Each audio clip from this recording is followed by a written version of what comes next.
Y estamos de nuevo en Secuencia Inicial y ya está en nuestro piso. Te agradecemos primero por venir, Horacio Pietragala, Corti, ex secretario de Derechos Humanos de la Nación. Gracias por estar con nosotros. Por favor, gracias a usted. Y estamos hablando un poco del estudio.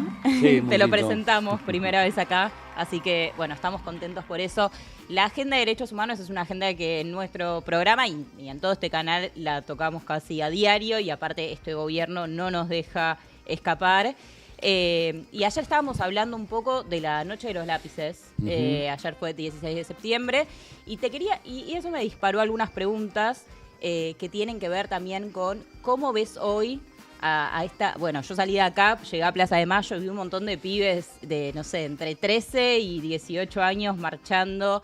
Eran un montón y pensaba en la estigmatización que también hay, por un lado, a los derechos humanos, pero también a los pibes, ¿no? ¿Cómo ves este ataque constante del gobierno a esta agenda? Sí, bueno, yo estuve en La Plata, en la Marcha de La Plata. Primero estuvimos en el acto oficial de la provincia de Buenos Aires de la Subsecretaría de Derechos Humanos de la provincia. Estaba Matías Moreno, un hermano, en el Pozo de Banfield. Después fuimos a La Plata y también masiva la Marcha de La Plata. Con todos los jóvenes de los centros de estudiantes, la FES de distintas localidades, la verdad que era un montón de gente.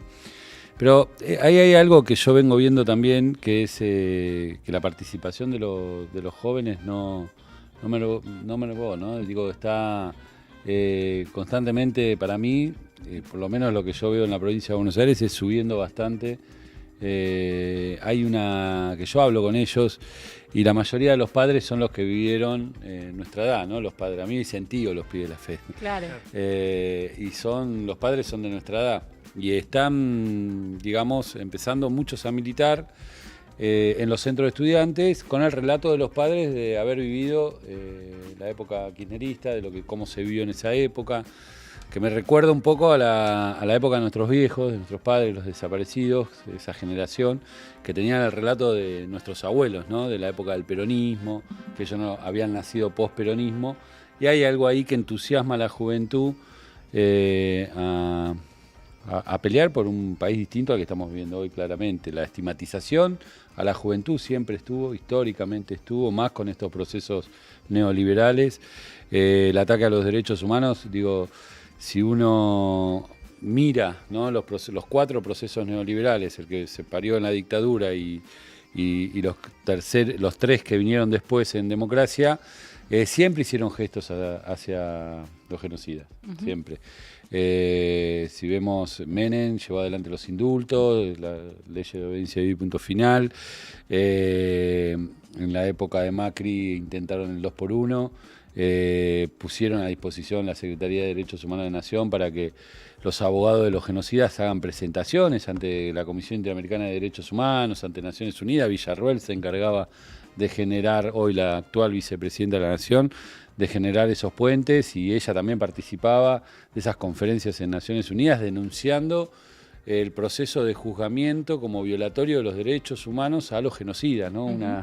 Una cosa muy rebuscada, pero que bueno, que siempre que gobiernan ellos intentan, y están, sí, bueno, y hoy Milei, ¿no?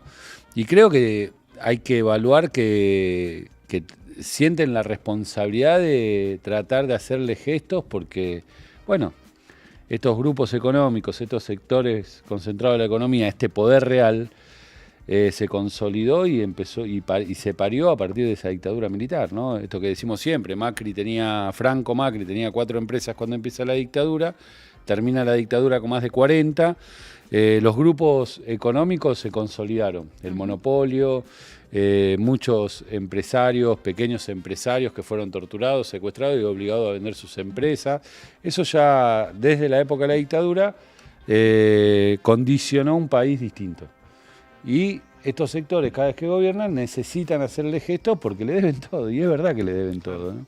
O sea, lo que decís es que son los mismos grupos y los mismos sectores los que hoy a Milei, pero antes a Macri, y son los mismos que trazan, digo, más allá de que el protagonismo hoy esté en el presidente de la Nación, incluso en su vicepresidenta, Victoria Villarroel, los sectores son los mismos. Sí, más allá de que Victoria Villarroel tenga algún sentimiento visceral, digamos, con los genocidas por la historia de su familia, que hay que aclarar también que hay muchos hijos de genocidas que se cambian hasta el apellido, ¿no? Para no ser responsables de los delitos aberrantes que cometieron sus padres biológicos, que son identidades biológicas, ¿no? Estos pibes y pibas que, hombres y mujeres ya, que se cambian su propio apellido paterno y se ponen el apellido materno porque tienen vergüenza de cargar con el apellido paterno por lo que significa. Digo, cada uno elige también en esto, ¿no? Sí, claro. Y Villarroel elige defender a quienes torturaron, violaron, asesinaron, pero es consecuente a la disputa que hace el poder real. ¿Y crees que sigue habiendo una resistencia tan fuerte a la agenda de derechos humanos y a la democracia de la sociedad? Mira, justamente estamos como lo que somos familiares, hijos, que venimos de organismos, ¿viste? Hablando mucho de este tema. Yo creo que si uno tiene que analizar un poco los logros que tuvimos en materia de derechos humanos y si vamos a la historia, el logro más grande fue con Néstor Kirchner. Primero porque él tenía un convencimiento generacional de reparar a sus pares que ya no estaban y que habían sido secuestrados y torturados. Y también después de una crisis institucional, donde digamos ninguna institución era bien vista por la sociedad, el Poder Judicial, la política, después de la crisis del 2001, Néstor necesitaba como parir una nueva democracia. Ahora, él creo que acertó, más allá de la política de derechos humanos, no se cerró en algo sectario, ¿no? Y creo que esto fue el logro y el consenso que hubo en la sociedad. Mientras reivindicaba la política de derechos humanos, le empezaba a dar respuesta a la necesidad de la gran parte de la ciudadanía. No es que abrazábamos a las madres, a las abuelas y la gente que se arregle como pueda, que es lo que nos pasó un poco en los últimos 4 años, ¿no? Que esto también, digo, los símbolos de nuestras madres, abuelas, tienen que ir. Cuando uno reivindica esa lucha de reivindicación a la justicia, a la memoria, a la verdad, tiene que estar acompañada automáticamente por la lucha de esos 30.000. Porque si no queda en algo medio.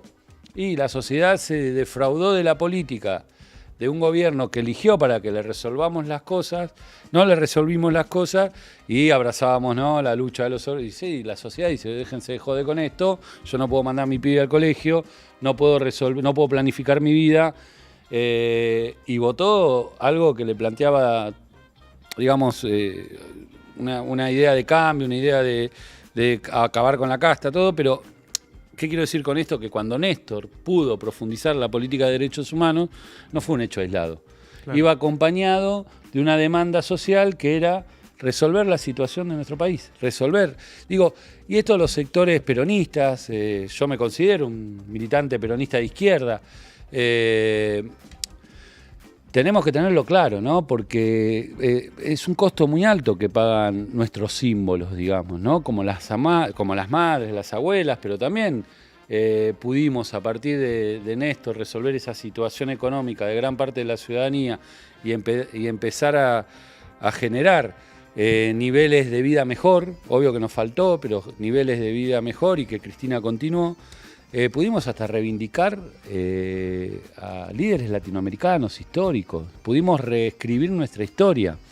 Pero esto se tiene que dar cuando vos tenés conciencia de que para poder profundizar en esto, no podés darle la espalda a la sociedad que te votó, ¿no? Le tenés que estar dando respuestas constantes. Y creo que en esto estamos analizando muchos compañeros y compañeras que somos militantes de los organismos de derechos humanos, que venimos peleando y que somos militantes territoriales también, digo, participamos políticamente, pero que creo que no nos podemos quedar en un nicho, ¿no?, con la reivindicación y con la denuncia de los genocidas.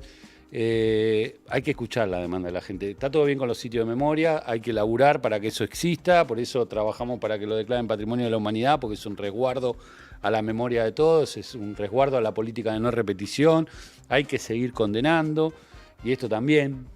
Digo, en este pesimismo que nos agarra a veces también por escuchar estos discursos de Villarroel, estos discursos negacionistas, nos olvidamos que hoy los juicios siguen y que hay condena. Entonces, y eso es lo que va a quedar en la historia también, ¿no? Eso es lo que realmente transforma y eso es lo que el día de mañana se va a hablar de Argentina como un proceso único que va ya condenando a más de 1.200 genocidas por delito de lesa humanidad. Y después Villarroel que hable. Digo, obvio que tiene una responsabilidad de vicepresidenta, está reivindicando delitos de lesa humanidad, nosotros trataremos de mellar en eso. Pero creo que lo importante es esto, ¿no? No olvidarnos que para poder profundizar en políticas que claramente no toda la sociedad comulga, no toda la sociedad, más allá de que logramos que se genere, ¿no? Hoy es muy difícil, digo, hay pañuelos, acá está Eva TV y hay pañuelos de las madres, el peronismo antes no se mezclaba tanto con los organismos, digo, hay un cambio real en lo cultural. Bueno, ellos vienen, dan esa pelea contracultural, quieren generar un sentido común y con el enojo de la gente puedan mellar. Pero creo que también, creo en una sociedad que no es mala, creo que las personas no son malas, creo que las personas quieren mejorar su vida cotidiana y cuando eso va acompañado con una política histórica que se le cuenta, que se le relata, la sociedad puede abrazar estas causas, digo, ¿no? Y creo que nosotros tenemos que ser como pillos en eso, ¿no? Y creo que a Alfonsín le pasó también. Alfonsín llega a la democracia, lleva adelante el juicio a la Junta, crea la CONADEP. La sociedad por primera vez escucha lo que pasó, aberrante, todo el mundo conmovido, y de golpe la inflación era galopante, la crisis económica galopante, se tiró toda la borda. El gran proceso que se había hecho y con la esperanza que traía la democracia en juzgar a los genocidas, y que la sociedad nos salió a decir, no, che, pará, los que hicieron todos estos delitos que vuelvan a la cárcel. Tuvieron 27 años de impunidad. Y recién pudimos resolver eso cuando pudimos resolverle la realidad a la gente, ¿no? ¿Cómo ve por ahí la acusación? Esto por ahí es un debate viejo, pero esa acusación de algunos otros sectores que quizás están más también cercanos a la misma postura respecto a los derechos humanos, pero que acusan al peronismo o al kirchnerismo más precisamente de haberse apropiado de la bandera de derechos humanos, algo que por ahí podemos escuchar en el trotskismo o en algunos sectores radicales? Sí, mirá, no. Es más, creo que la virtud es de haber tenido un gobierno que llegó a conducir este país y abrazó la política de derechos humanos. Ahora, si vuelvo a lo mismo, si el gobierno de Néstor y Cristina hubieran llevado adelante política de derechos humanos, hubieran abierto la ESMA, entregado la ESMA a los organismos, hubieran anulado las leyes y después la gente recibía represión en la calle, no había asignación universal, no había matrimonio igualitario, no había el plan Procrear, no había plan federal de viviendas, no había crecimiento económico, y yo te digo sí, era especulativo. Claro. Pero la verdad que no fue especulativo, porque como dije antes, creo que fue acompañado, digamos, un poco que yo siempre lo cuento, ¿no? Yo encontré mi identidad en el año 2003, en abril del 2003, soy hijo desaparecido, pude recuperar mi historia gracias a la lucha de abuelas de Plaza de Mayo, y Néstor asume en mayo del 2003, ¿no? Fue todo muy, muy cerquita. Imagínate, yo estaba con la cabeza en la mano, enterándome de todo, conociendo una familia, abrazando a mis tías, conociendo que tenía a mis padres desaparecidos, mis abuelos que no llegué a conocer. Bueno, todo ese proceso es fuerte. Y a la vez, bueno, yo me tenía que ir como poniendo en esa nueva identidad, en esa nueva historia que se me iba contando y que yo iba reconstruyendo, porque dudé mucho tiempo, pero me animé a ir. Y de golpe yo miraba para el costado y le estaba pasando eso a todos los argentinos, ¿no? Claro. Todos los argentinos empezamos a recuperar nuestra verdadera identidad realmente cuando vino Néstor. Y que eso no se dio, y no es algo poético, ¿no? Fue pragmático. Se discutieron cosas muy fuertes, se discutió la Corte Suprema de Justicia. Néstor, para poder llevar adelante esos cambios, tuvo que cambiar la Corte Suprema de Justicia y la sociedad acompañó, porque se tomaron decisiones muy fuertes en momentos puntuales. Y creo que, capaz que me fui un poco de la pregunta que me hiciste, perdón. Sí, me fui un poco de la pregunta, sí, perdón. Bueno, pero volvamos a la pregunta que me habías dicho. No, perdón. era cómo se convivía con por ahí sectores más marginales o sectores de otros espacios políticos que claro. sentían eso, como que había una apropiación y que de repente no podían entrar a Mira, yo identidades. Norita Cortiña, por ejemplo, una madre que nos puteaba, Y la amo a Norita, y la amé, y creo que nos falta, son símbolos importantísimos. Y era una de las madres más troscas, ponele, si querés llamarlo de alguna manera, no quiero decir trosca, tal vez más de izquierda, con una afinidad más al movimiento de izquierda argentino. Y sí, un poco antiperonista tal vez, ¿no? O cuestionando las lógicas del peronismo. Pero yo vi cómo Néstor la abrazaba a Norita, digo, ¿no? Cómo el homenaje no se le preguntaba a las madres, che, ¿a quién tiene más afinidad con nosotros o no? Digo, nosotros abrazábamos a todas y claramente cada uno tenía su pensamiento. Y cada una tenía su pensamiento y podía llevar adelante. Además la escuchábamos, ¿no? Digo, yo siempre digo lo mismo. A mí, cuando yo estuve en la secretaría o antes cuando era diputado, que las madres que no estaban constantemente con nosotros nos puteen, no nos llamen, me hablaban por teléfono y me decían lo que me tenían que decir. Y yo les decía gracias. Porque está bueno también, digo, ¿no? Que me corran, que nos marquen. Y aparte son símbolos, digo, y esto no es una frase armada y no lo usamos nada más para, en el sentido para decorar murales. Es visceral, digo, nuestras madres y abuelas le debemos realmente, como argentinos, primero tenemos que estar orgullosos de ser contemporáneos, ¿no? Algo que el día de mañana se va a hablar de nuestras madres y abuelas y nosotros tuvimos la suerte de ser contemporáneos, tanto con Néstor también y bueno, y con Cristina. Pero realmente son un símbolo muy grande reconocidas en el mundo, ¿no? De resistencia, de lucha y en los peores momentos. Y creo que bueno, después también se abrió un debate en algún momento, si en el momento del kirchnerismo, bueno, al llevar adelante una política de derechos humanos no se podía hablar de otra cosa que no sea que este gobierno abrazaba la lucha de derechos humanos, qué sé yo, los casos de violencia institucional, sí, ¿no? Claro. Y bueno, casos de violencia institucional los tuvo cualquier gobierno desde que vino la democracia, porque se usaron prácticas, porque hubo un marco de impunidad, porque las fuerzas policiales también actuaban en un marco de complicidad y de encubrir los casos, los medios de comunicación también, y bueno, y trabajamos y nos metimos a tratar de visibilizar estos delitos también y que las fuerzas de seguridad sean, obvio que necesitamos seguridad, una seguridad que esté protegiendo a nuestros argentinos y argentinas, pero con responsabilidad. Y los casos de violencia institucional claramente son un símbolo de que pudimos avanzar con problemáticas actuales, más allá de que siempre falta, también porque se reparó lo del pasado, ¿no? Pero bueno, esas contradicciones y esas críticas que nos hacían sectores de izquierda, la verdad que yo las discutía muy fuertemente también. Ahora, en ese sentido que decías también de la violencia institucional y de la realidad que nos toca vivir, ¿qué hacemos con...? Digo, es una pregunta porque yo realmente me rompo la cabeza pensando en esto. Tenemos ahora un gobierno que sabemos que cualquier persona que va a decir algo a la Plaza Congreso o a la Plaza de Mayo, lo cagan a palos, lo gasean, etcétera. Entonces empieza a pasar algo inevitablemente que la gente empieza a dudar. ¿Me manifiesto, no me manifiesto? ¿Voy a ir a que me caguen a palos? Temor, qué sé yo? ¿no? Claro, ese temor. ¿Cómo, digo, sabiendo que no queremos ceder ante ese disciplinamiento, cómo hacemos para combatir eso? Sí, también es un tema que, bueno, se repite en cada proceso neoliberal. Y bueno, con la figura de Patricia Bullrich como estrella estelar, digamos, de los ministerios de seguridad, tanto de Macri como de Milei, obvio que preocupa, ¿no? Y obvio que nos organizamos a partir de eso también, cuidamos a nuestros compañeros, generamos guardias de abogados, ponemos teléfonos a disposición para la denuncia, denunciamos después si vemos arbitrariedades, pero bueno, también es un gobierno que viene a mostrar una mano dura. Y creo que sí, ahí hay algo de la sociedad que le gusta que el tránsito, la calle esté ordenada, ¿no? Que es un debate que nos tenemos que dar, porque esto pasa y realmente gran parte de la sociedad es una de las políticas que aplaude de este gobierno.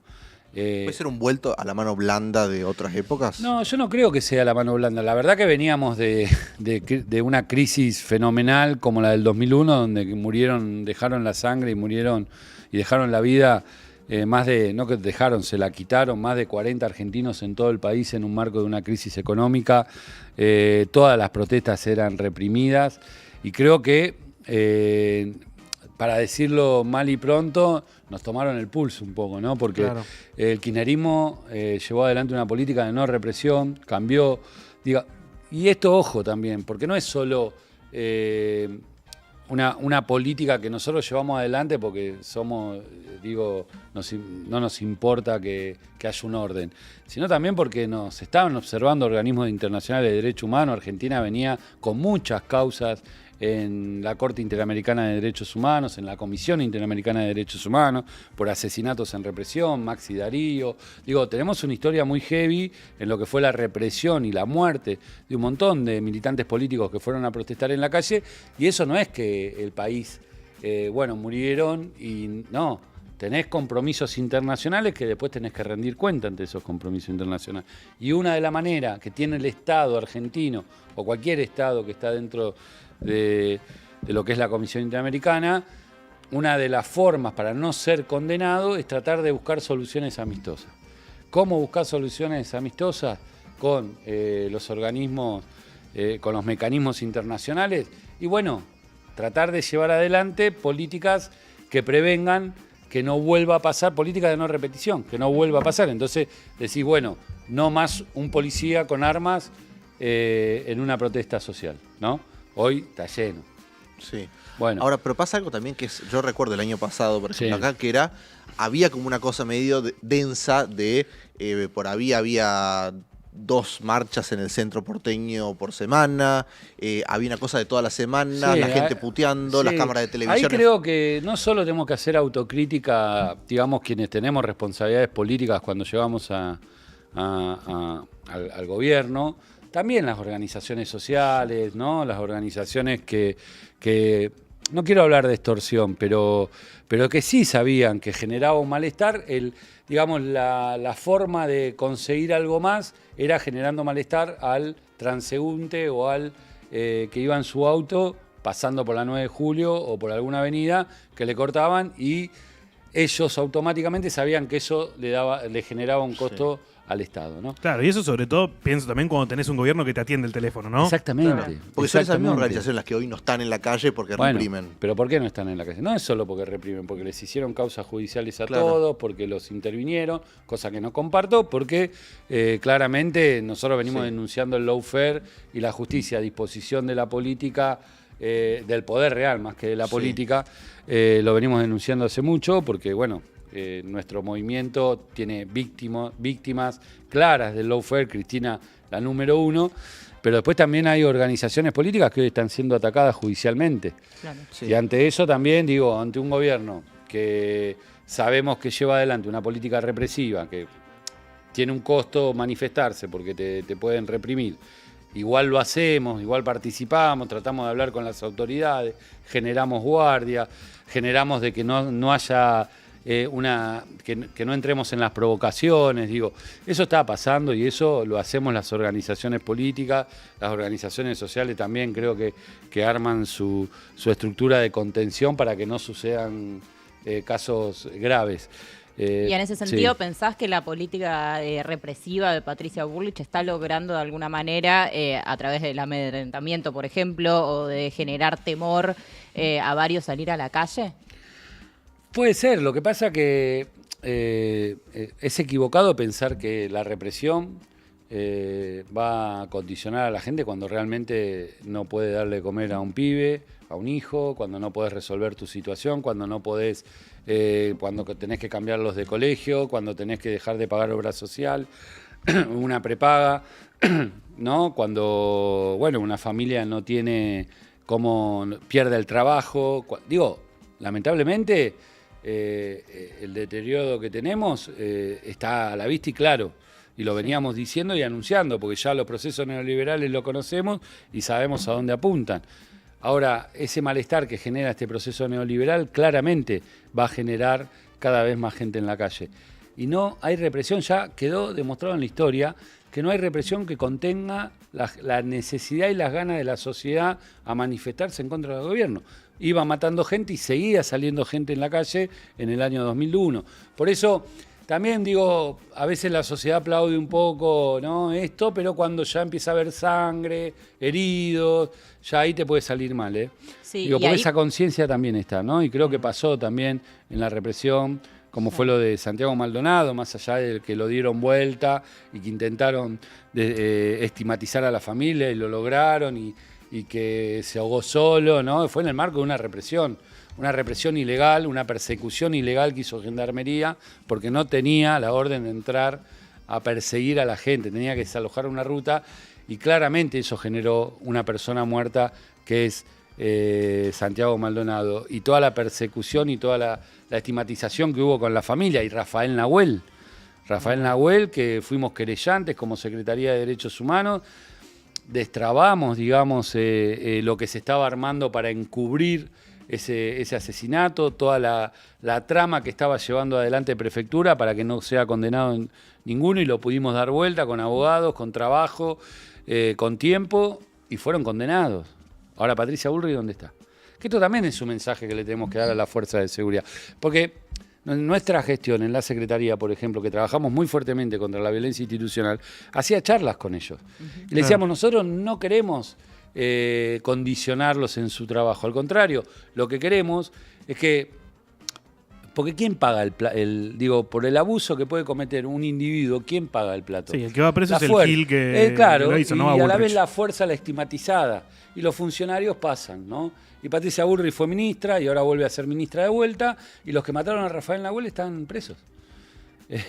Y está claro, y ella dijo que no iba a tirar ningún gendarme por la ventana y sin embargo los tira, porque la orden de represión y de actuar ilegalmente en este país no va a quedar impune. Bueno, esa es una diferencia importante, pero sobre todo en el rol que creen que tiene que tener las Fuerzas Armadas este gobierno, y la diferencia, digo, entre Javier Milei y Victoria Villarruel, ¿no? Porque Victoria Villarruel, cuando piensan sobre todo en la modificación, por ejemplo, de la Ley de Seguridad Interior, piensa mucho en esto de la responsabilidad.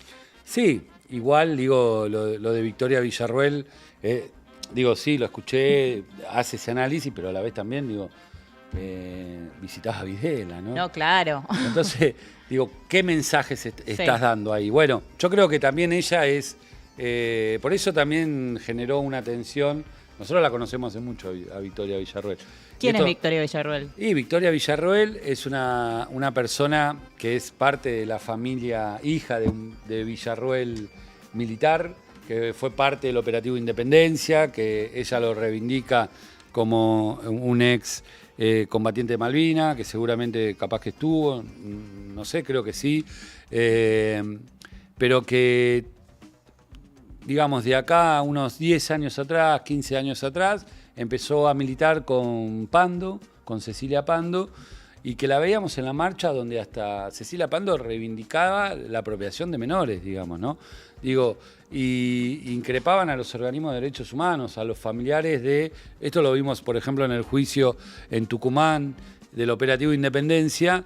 De un lado tenías a la familia de las víctimas, que estaban desaparecidas, ¿no? Que fueron torturados, muchos sobrevivientes que pasaron por centros clandestinos de detención, hijos. Y del otro lado estaban los familiares de los militares con toda este grupo de abogados. Tienen una ONG con abogados que defienden a los genocidas y atacando a los familiares, ¿no? Digo, y siempre atacó a Estela, siempre atacó a Eve, a las madres, a las abuelas. Creo que son personajes nefastos, claramente. La verdad que cuando nosotros hablábamos en las charlas, antes de que asciendan a ser presidente y vicepresidenta, hablábamos con los pibes, con los colegios, en las charlas. Digo, nadie la conocía. No. Nadie la conocía, ¿entendés? Y menos conocían que era negacionista. Entonces, pensar que la sociedad igual votó a alguien negacionista, yo creo que no. Yo creo que alguien pudo profundizar ese saber, intentamos instalarlo, intentamos desenmascararla, pero realmente cuesta, porque los medios no los manejamos nosotros, la hegemonía comunicacional sabemos por dónde pasa, pero es una mujer que se encargó de hacer videos, por ejemplo, de todos los compañeros que tuvimos, hijos de desaparecidos, que tuvimos roles en el Estado. Por ejemplo, le hizo un video a Juan Cabandiel, hizo un video a Guado de Pedro, a Victoria Donda, un video a mí, contando quiénes eran nuestros padres, qué habían hecho. y mintiendo, diciendo que nosotros habíamos defraudado al Estado. No, es peligrosa porque tiene... A ver, cualquier persona, y no esto porque sea vicepresidenta, cualquier persona que reivindique a un tipo que violó cada vez que llevaba al baño a una compañera detenida desaparecida en la clandestinidad, que le pedía ir al baño, las compañeras no pedían ir al baño, preferían hacerse encima porque cada vez que iban al baño las violaban. Estos tipos eran, digo, que hoy lo ven viejos, digo, ¿no? Que ay, pobre, no. Violaban a los hombres, violaron a nuestras madres de Plaza de Mayo, a las monjas francesas, las violaron. Digo, entonces a veces hay que ser explícito para que parte de la sociedad entienda que esto no se puede permitir y nadie puede reivindicar esto.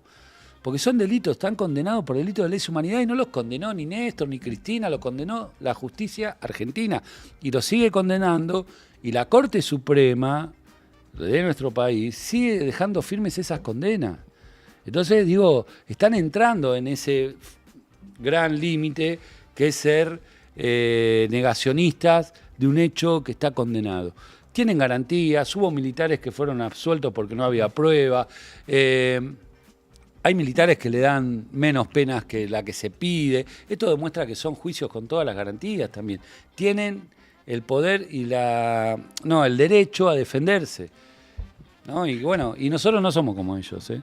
Porque, perdón que estoy como... No, es que lo que vas a decir ahora me parece que es lo más importante. Sí, pero nosotros no somos como ellos, porque, por ejemplo, cuando estuvimos en la Secretaría de Derechos Humanos, imagínate que yo milité la causa Ledesma, acompañé a Olga Aredes en Jujuy un montón de marchas, la marcha del apagón, estuvimos, con Milagro, que era la única que acompañaba a Olga Aredes, la única madre, hay otras, ¿no? Pero era una de las madres más simbólicas de Ledesma en General San Martín, que denunciaba lo que había generado Blaquier en esas noches del apagón por la represión en Jujuy. Y nos cae, digamos, la posibilidad, empezamos a empujar para que se acelere, que hacía 8 o 9 años que estaba demorado el juicio a Blaquier. Empezamos a meterle mucho volumen jurídico para avanzar en esa causa, y algo que no tenía la Secretaría era peritos propios, ¿no? Entonces, vos entrabas en una donde te decía el perito de los genocidas, te decían está senil, el perito de la Fiscalía también, los peritos de los organismos decían no está senil. Bueno, nosotros contratamos peritos propios, tanto psicológicos como forenses, hasta balísticos, fijos, para que las causas de violencia institucional nos ayudaban un montón, peritos balísticos, y teníamos peritos propios de la Secretaría de Derechos Humanos de la Nación. Entonces, y con suma confianza, porque venían con una trayectoria de los organismos, entonces yo confiaba que si un genocida pedía arresto domiciliario porque tenía cáncer o porque estaba mal, nosotros íbamos, poníamos a nuestro perito, tiene cáncer, listo, que tenga arresto domiciliario, no somos verdugos. Nosotros no queremos que ellos sufran lo que sufrieron tantos seres queridos que queremos, no nos vamos a transformar en eso. Y cuando me tocó la causa Blaquier, pusimos los peritos y nuestros peritos dicen, mirá, no está en tiempo y espacio, no puede afrontar un juicio. Hicimos varias pericias, esto generó una tensión con los organismos, yo vengo a los organismos, pero generó, porque había otros peritos que decían que actuaba, y bueno, nosotros definimos, a partir de la pericia de gente formada en esto, que él no estaba en condiciones de afrontar un juicio. Y no lo elevamos a juicio a Blaquier porque no estaba en condiciones, que eso es algo que no se puede hacer, ¿no? No puede afrontar un juicio una persona que no entiende lo que está pasando. Y era Blaquier. Claro. Entonces nosotros, lo nuestro no es venganza. Nosotros somos mejores, porque si no nos transformamos en lo que son ellos. Nosotros queremos justicia y no queremos impunidad biológica. Y no queremos que nos engañen, que nos vendan gato por perro. Si una persona está mal, bueno, vamos a chequear hasta la última instancia que esté mal. Ahora, si la persona está bien, que pague. Claro. Claro, tuvieron 27 años de impunidad y otros tantos que nunca fueron condenados, ¿no? Ahora, ¿cómo te cae o qué pensás de esta especie de moda relativizadora que hubo en algún sector del peronismo sobre la figura de Villarruel porque es nacionalista, porque en ese sentido sería mejor que Milei porque reivindica algunos valores nacionales? ¿Cómo? Una locura total. Creo que, bueno, hasta llegaron a decir que hasta Cristina podría, ¿no?, entablar un diálogo con Villarroel. Lo dejó muy explícito Cristina. Fue bastante claro. Yo sabía ese pensamiento de Cristina porque, bueno, conozco el afecto que nos tiene, que les tiene a las madres y a las abuelas, y que tiene a la lucha que hicieron con Néstor a partir de esta política. Digo, ¿no? Es agua y aceite completamente. Ahora, pensar que una persona que se regocija, que relativiza, que puede abrazar a una persona, como dije antes, que torturó, violó, hizo todo lo peor que puede hacer un ser humano, pero por cuestiones políticas está bien, parece que piensa ella, ¿no? Al enemigo todo, y la verdad que no hay ningún lugar para traer un personaje así al peronismo. Y creo que hubo personajes así en el peronismo y hubo consecuencias muy graves, ¿no? Como López Rega, por ejemplo, que claramente fue una figura nefasta dentro del peronismo y alentó a armar grupos de ultraderecha dentro del mismo peronismo que persiguió y asesinó a muchos de nuestros familiares también. Y fue dentro del proceso peronista, ¿no? Mi viejo era un peronista de aquellos, de la JP, militante político de la juventud, y fue asesinado en el 75. Está bien, en Córdoba, las fuerzas libertadoras de América, Menéndez actuando con grupos paramilitares en Córdoba. Golpe pero de bueno, Estado por medio provincial también. Claro, ya estaba intervenida. Sí. Pero bueno, todos sabemos, ¿no? Mi viejo que vino en el charter que trajo a Perón, que fue uno de los reconocimientos que le hizo la Juventud Peronista, que era uno de los que... y después estuvo en Gaspar Campo, a mi familia le dijo, mira, tenemos un gran problema y es López Rega. Es López Rega, nos va a perseguir. Mi tío, cuando recuperó mi identidad, lo primero que me cuenta, tu viejo tenía todo claro, como tantos compañeros de ese momento que veían en López Rega, digamos, una figura nefasta, y que, digo, vamos a traer otra vez un verdugo adentro del movimiento, ¿no? Digo, es una locura. Y lo plantea Moreno, Guillermo Moreno, me parece una locura. Lo planteó, no sé si lo planteó explícitamente, ¿no? Digo, él como que se desmiente o dice que no fue tan Tantea así. la situación. Claro, pero no, es una locura. Plantear una situación así es una locura. El otro día estuvo Tati Almeida acá, tuvimos una charla muy larga, muy linda, que la recomendamos para los que la quieran volver a ver. Y una de las cosas que decía Tati, que dicen siempre las madres y las abuelas, es esta cuestión de el trasvasamiento generacional de la lucha. Bueno, vos sos parte de esa generación que tomó la lucha de las madres y las abuelas. ¿Cómo hacemos en una sociedad, con todo esto que decimos, con una figura como la de Villarroel, con todo lo que hace Milei en este sentido, para seguir pasando esta posta o esta bandera a futuro y que no se pierda en el tiempo? Yo en eso soy muy optimista, te digo la verdad. Creo que ya no se pierde.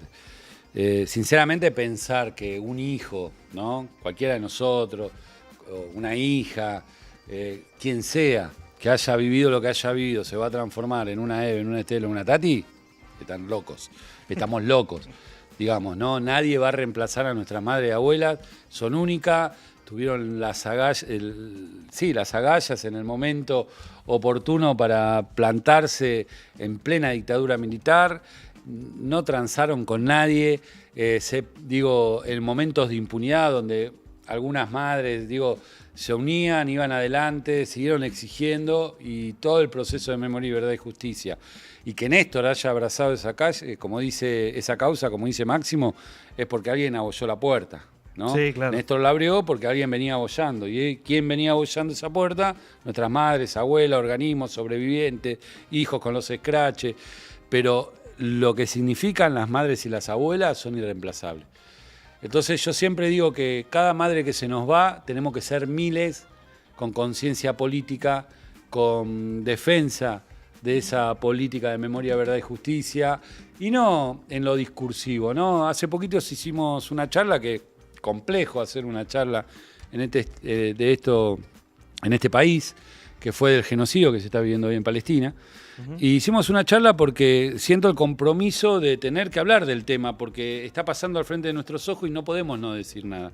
Y sé que te atacan. Mirá, como secretario fui el secretario que estuve en todos los espacios de memoria del holocausto que generó el nazismo, ¿no? Estuve en Auschwitz, estuve en Alemania, estuve en la casa de Ana Frank, buscando consensos,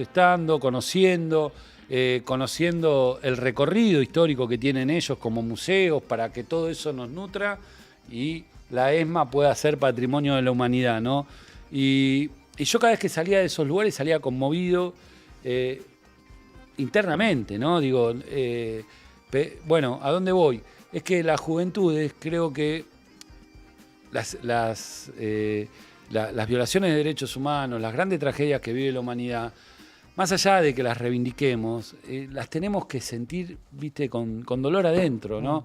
Por eso recomiendo a todos los pibes y pibas que vayan a la ESMA, que le pase algo adentro, ¿no? Nos tiene que doler, porque eso es lo único que no nos... Por más que vengan mañana y nos quieran meter un discurso, cuando te toca la fibra, cuando te toca adentro, sinceramente no hay manera de correrte de ahí. No, yo estuve hace poco en la ESMA de vuelta y no creo que nadie pueda pasar por ahí y que no le pase nada. Imagínate, vinieron presidentes, gente de otros países y yo acompañaba esa recorrida, no podía salir No. conmovido de adentro, y más allá de mi historia, digo, ¿no? Porque también poner en relación a lo que puede llegar un ser humano, ¿no? Claro. Y también esto es algo que hablamos mucho con las nuevas generaciones, que lo ven, viste, como algo muy lejos, ¿no? Como, bueno, esto ya pasó hace un montón, no va a volver a pasar. Y siempre digo que bueno, que una de nuestras madres, hay algunas madres que tuvieron la triste historia de pasar como Sara Ruz, por ejemplo, que pasó por Auschwitz y ella tenía tatuado, ¿no? La trajeron de muy chiquita, justo liberan, llegan los americanos, bueno, liberan, los rusos creo que llegaron ahí, bueno, liberan, ella era muy chiquita, la traen para Argentina y recuperándose de todo eso que vivió, que fue terrible, ¿no? Estar en un centro clandestino nazi. Y 40 años después le tiraban la puerta de su casa abajo y le secuestraban a su hija y se la llevaban a un centro clandestino de detención. Y ella decía, ojo, no nos confiemos, ¿no? Sigamos trabajando, sigamos mellando, sigamos contando. La única manera de que esto no se repita es que estemos todos alerta a esos síntomas. Y la verdad que este es un momento complejo. Y es un momento de un personaje que nos preocupa también en su lógica lo que está llevando adelante, ¿no? Y la cantidad de violencia que emana, ¿no? Horacio, para ir cerrando, no, por favor, pensando un poco todo esto que estabas diciendo, si miras al futuro, ¿ves optimismo, ves esperanza? Sí, yo sí. Primero porque, bueno, ayer pero lo vengo viendo y estoy optimista con la juventud. Cuando yo estudié en el Comercial 12 de Lugano, ¿no? Acá en Capital, en el sur, no había centro de estudiantes. Pero no había ni centro de estudiantes ahí, ni en el colegio de al lado, había en el Carlos Pellegrini, en los nacionales, ¿no?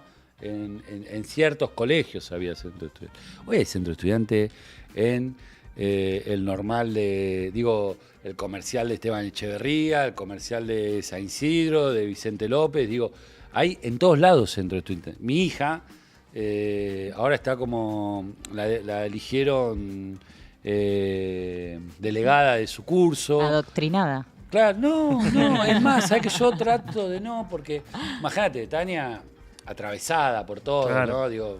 Mi casa es un museo una vez, mirá, cuento un chiste que viene bien a veces, estaba colgando una foto de Fidel en mi casa, en un rincón, una foto de Fidel, y Tania tenía 4 años, estaba merendando, y me dice, ¿quién es, papá? Fidel Castro, hija, ¿te acordás que te conté él? ¿Está vivo? Sí. Por fin, me dice, ¿no? Porque mi casa era un museo, ¿viste? Era el abuelo, la abuela, el primo, bueno, toda la gente que no está. Entonces estaba contenta de que ponía a alguien vivo. Bueno, no, igual traté de que en su crecimiento no inculcarle mucho porque no quería que se genere lo contrario. Claro. Y sola, ahora los compañeros la eligieron delegada y está participando, pero bueno. Los pibes y las pibas que están en centros de estudiantes secundarios, los que están en la universidad, que vienen de esos centros de estudiantes secundarios y que ganamos elecciones y que están participando y están muy presentes y con discusiones muy elevadas. Ojalá yo me hubiera formado como se están formando los pibes hoy. Porque no tuve esa formación. Porque fue en pleno 90, pleno neoliberalismo. Si tenías un familiar, si me hubiera criado con mis viejos, capaz tenía la formación, claramente.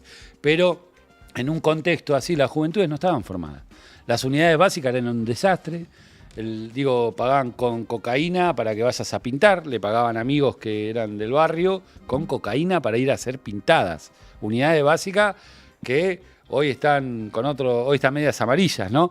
Pero tenían esa lógica, ¿no? Entonces imagínate quién iba a participar políticamente. Bueno, hoy los pibes están en los centros de estudiantes, participando, discutiendo, son una resistencia en este contexto neoliberal, van a ser una resistencia a futuro en contextos neoliberales del futuro, pero también van a ser una alternativa de gobierno, si se organizan, si piensan, tienen el ejemplo de que se puede gobernar este país, más allá de que somos un paréntesis, ¿no? Y en la historia argentina los procesos nacionales y populares tienen muy poco tiempo.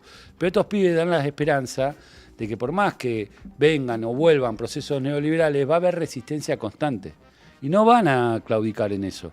Y son pibes que se están formando con esta también, ¿no? Con esto que decía antes, con escuchar los relatos de sus padres, del momento de Néstor y Cristina, y quieren de vuelta un proyecto nacional y popular. Y obvio que hay que seguir incentivando y seguir protegiendo a nuestros pibes y pibas, porque creo que ese es el mejor homenaje que le podemos hacer a los 30.000 compañeros detenidos desaparecidos. Está todo bien con el monumento, está todo bien con la ESMA, está todo bien con los espacios de memoria, contar el horror, la tortura, la memoria, la verdad y la justicia para las políticas de no repetición. Ahora nuestros viejos querían un país justo, soberano, igualitario, y creo que esos pibes lo tienen re claro y es el mejor homenaje que le podemos hacer a los 30.000. Gracias por haber venido. No, por favor, gracias a usted. Nosotros nos vamos a una pequeña pausa y ya volvemos.